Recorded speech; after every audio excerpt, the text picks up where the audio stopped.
Hello my dear student, कैसे हैं आप? आशा करती हूँ आप सभी अच्छे होंगे बच्चों। तो स्टार्ट करते हैं क्लास 5th नैतिक शिक्षा का चैप्टर नंबर 2। हमारे चैप्टर का नाम है बच्चों धैर्य और बुद्धि। बड़ा अच्छा नाम है चैप्टर का, धैर्य और बुद्धि। ध्यान से पढ़ेंगे बच्चों। बड़ी सुंदर स्टोरी है, बड़ी प्यारी स्टोरी है कि पुराने समय की बात है। एक व्यापारी था जिसका नाम तुलाराम था। वह व्यापार के लिए दूसरे शहर में जा रहा था। रास्ते में उसे भूख व प्यास लगी, परंतु उस सुनसान रास्ते में जंगल ही जंगल था। उस जंगल में न तो कोई कुआं था और ना ही तालाब था बच्चों। भूख व प्यास से वह बेचैन हो उठा, लेकिन पानी की तलाश में वह लगातार चलता रहा। उसके पास बूढ़ी दादी के दिए भुने चने थे।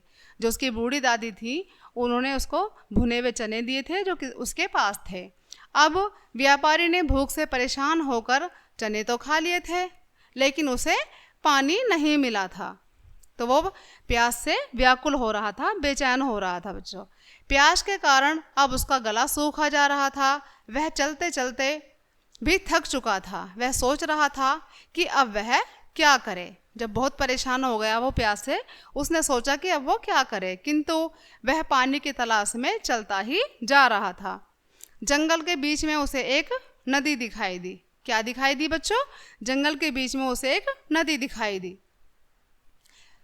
किंतु उस चिलचिलाती धूप में नदी के किनारे कोई वृक्ष नहीं था जिसकी छाया में वह थोड़ा आराम कर सके। तभी कुछ दूरी पर उसे एक सेमर का वृक्ष दिखाई दिया। किसका वृक्ष दिखाई दिया बच्चों? सेमर का वृक्ष दिखाई दिया। वह उसी की तरफ बढ़ता चला गया। सेमर के वृक्ष की जड़ें नदी में फैली हुई थी। व्यापारी नदी में हाथ मुंह धोने लगा। इतने में ही एक मगरमच्छ वहां आया और व्यापारी के पैर को पकड़कर उसे निगलने लगा। जो मगरमच्छ था बच्चों, उसने व्यापारी के पैर को पकड़ा और उसको निगलने लगा। स्वयं की मौत के मुंह में देखकर व्यापारी घबरा गया। उसके मुंह से आवाज भी नहीं निकली। उसे ऐसा लगा कि अब वह जीवित नहीं बचेगा, मगरमच्छ उसको मार ही डालेगा।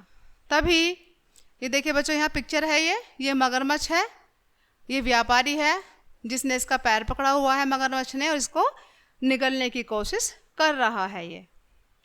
तभी इसके दिमाग में बचने का एक उपाय सूझा। व्यापारी के दिमाग में तभी एक बचने का उपाय सूझा और वह सारा दुख भूल गया।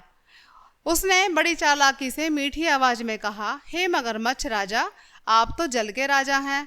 सभी जल के प्राणियों में आप श्रेष्ठ माने गए हैं। आप तो सबसे बलशाली हैं। उसने मतलब तारीफ की उसकी, मगरमच्छ की, व्यापारी ने। आप बुद्धिमान हैं, सभी आपसे सलाह लेते हैं, किंतु आज आप एक गलतफहमी में फंस गए। मैं अपना शरीर आपको देने आया था ताकि आपका पेट भर जाए, लेकिन आप तो मेरा पैर पकड़ने के बदले वृक्ष की जड़ पकड़े बैठे हैं। मगरमच्छ चौंक गया। वह तुलाराम की चिकनी चुपड़ी बातों में आ गया था। वह उसकी बुद्धिमानी को समझ नहीं पाया। मगरमच्छ लज्जित होकर बोला, ओह मैं कितना मूर्ख हूँ। क्या बोला बच्चों मगरमच्छ? कि ओह मैं कितना मूर्ख हूँ। फिर उसने तुलाराम का पैर छोड़कर तुरंत सेमर के वृक्ष की जड़ को पकड़ लिया। जो सेमर का वृक्ष था नदी के किनारे, उसके जड़ को पकड़ लिया। व्यापारी तुलाराम मगरमच्छ की बेवकूफ़ी व अपनी समझदारी व धीरज के कारण नदी से सुरक्षित बाहर आ गया। मगरमच्छ अपनी मूर्खता पर पछतावा करता रह गया था।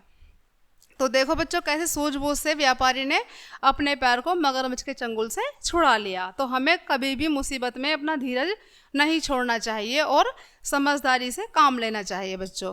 तो इस कहानी से हमें क्या शिक्षा मिलती है? कि मुसीबत के समय घबराना नहीं चाहिए और धीरज और बुद्धि से काम लेने से बड़ी विपदा भी दूर हो जाती है। यदि हम मुसीबत में धीरज से और बुद्धि से काम करते हैं तो हमारी कितनी भी बड़ी परेशानी हो वो भी दूर हो जाती है बच्चों।